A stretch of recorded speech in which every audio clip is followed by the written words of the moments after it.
you're not vaccinated yet. I know, but no, you didn't go home yet. But when you go home, like, are you gonna have a policy of This is what vaccinating I've been everybody? saying. I I'm not gonna be the first one on the line, but I know at some point, I love traveling too much, and I travel too much in order to, because I know they're gonna require for people to be vaccinated in order for you to Yeah. go somewhere 100%. or whatever. So Don't even play I'm yourself. gonna have to take the vaccine at some point. Yeah. So yeah, I'm more and more certain, whenever it's available, I'm gonna have to take it, and it is what it is. Just like other vaccines that people be taking and all that, not asking any questions, just gonna take it Yeah. as well. So it's the same thing for My this, right? my sister was telling me yesterday, because she's about to go to Congo. She was telling me that in France now you can just go online and you can reserve your spot anywhere. I mean, in your neighborhood, and then they just give you a date for free, and then you can just go. And it's not Oh even a wow. question of age groups anymore. It's just like those who really want to do it now because of they need it for whatever their job or whatever. It's available. I Hmm. was like, wow, okay. Wow, I that's nice. listen. I especially with those variants that are having. There's a lot of people who are having their second encounter with the COVID. And me, I'm ready. I'm Yeah, just ready. Like, um, so it's I done. think You I know. hear that, I, man.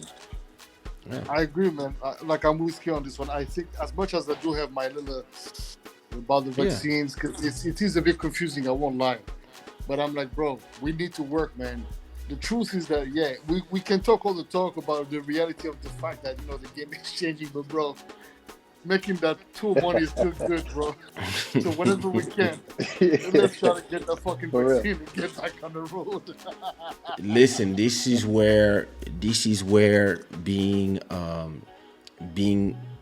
a forward-thinking person and always doing things before it's even a market has been the greatest thing about me and my life, because yeah, touring money is was already 10% of my revenue when the pandemic Yes. hit. So I'm not like a lot of people who have to reinvent themselves now, because I've been doing it forever. And like, I've seen some DJs online, same thing. They didn't start doing their online shows because they were stuck at home. They were doing the online shows not every week, not twice a week, but they were doing it already. So they kind of, yeah, they were already receiving money from the super chats. They were already like they were already set up. So they just maybe it was like, let's say 50-50 online and not online, and they were like, yeah, they just pushed to make the online thing become 70% by just being more online and relying more on the But revenue. But they already you have know, a. you know, not to cut you off, okay. You know what I think? What there's I was speaking earlier with one of the hosts of the show tomorrow, the festival, and he said he's a big promoter in Toronto. He goes by the name of Pedro Hotstepper. He used to run one of the biggest night in Toronto a couple of years ago. They would play like house, R&B, etc. And he was like, "Yo, this whole pandemic has shaped a completely new dynamic of the market." And actually, as he was talking, I was like, "Yeah, that's true. It looks like a lot of DJs that didn't really get a break, And Gelash, maybe you might confirm that with me as well. Both of you. I think DJs are not going to be getting booked based off of the type of streams and the type of following they have on platforms such as Twitch, Mixcloud, or YouTube. I really think that this is going to be I, one of the I can main see I can denominators see that for the happening. bookings. Yeah. I think so as well. So whoever, as you said, whoever was in that game before all of us might be getting it, or is it a question of who got there first, or who is just more resilient and who's providing the best content? Where's the war according to UK? What do you think? I think it's a mix of both. It really depends. Online is not about how many streams you have, etc., etc. Online is about who's your community. You see what I mean? True. Online is being able to say, yo, Shada gang, put some fire in the chat, and seeing a bunch of fires appear in the chat. You see what I mean? Online is what you are building. And what is going on is that, let's say I started Club Shada 3 years ago. And let's say that before the quarantine, we had 300 people at the same time, and we'd had like 5,000 streams on YouTube per episode already. Mm-hmm. When quarantine starts, your numbers just go to 7,000 because you've been doing it and you already have your community, and you tell to your community, yo, so what we're gonna do? You see what we're gonna do, and you decide that you want to live stream every day, you want to live stream 3 times a week, etc., etc. You can do it, but you already have like your people who are used to live the thing with you. And because we started in the pandemic in March, it is a work in progress. It is something that is being built as I'm doing it. The good thing is that I already built my catalog for a long time, and I can afford to build something now.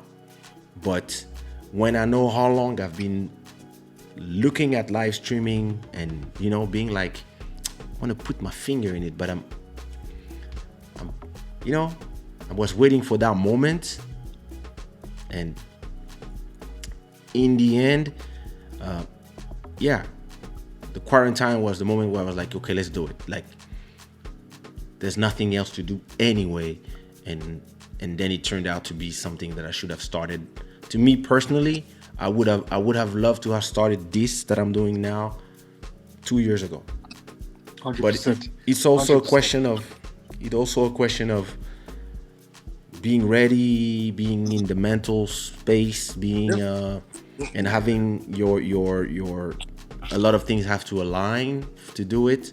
But I know that a lot of people during the times, they are still looking at their cameras, they're still looting, and they're still finding excuses. When we started, we just started. And the thing is, what I'm seeing now from what we are doing is that we are building a community. We are building a community where we know who are the people that come to see us, and they find a value in what we are doing, and this is why they come back every single show. And so I don't know what's gonna be after, but we are in a world now where for the foreseeable future,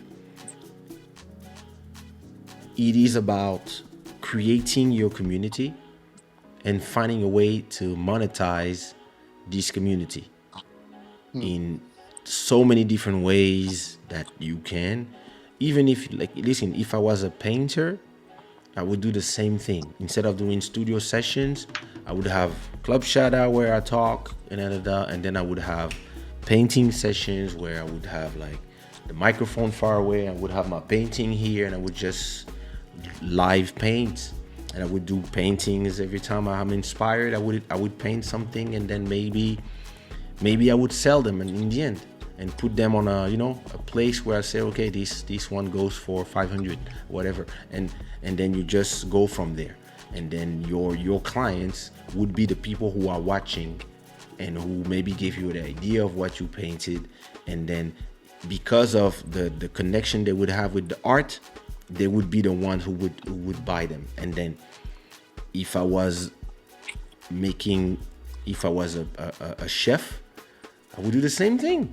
I would have conversations with people, and then I would have cooking shows where I have the same setup, everything, but I take it to the kitchen, and at the same time as I'm talking, I'm also maybe I would have to have a laptop for that because I'm using the desktop here, but I would have my laptop, plug it to the computer, have one camera, maybe one iPhone showing maybe the food, and another camera showing me talking about what I'm doing, and I would just have my today I will do whatever this meal, or I would do this, or whatever Congolese style, and I would just cook for an hour or two, and then talk, and at the same time talk to the people and have conversation about why I'm doing this and what, and maybe once you build a following and a community around your cooking show,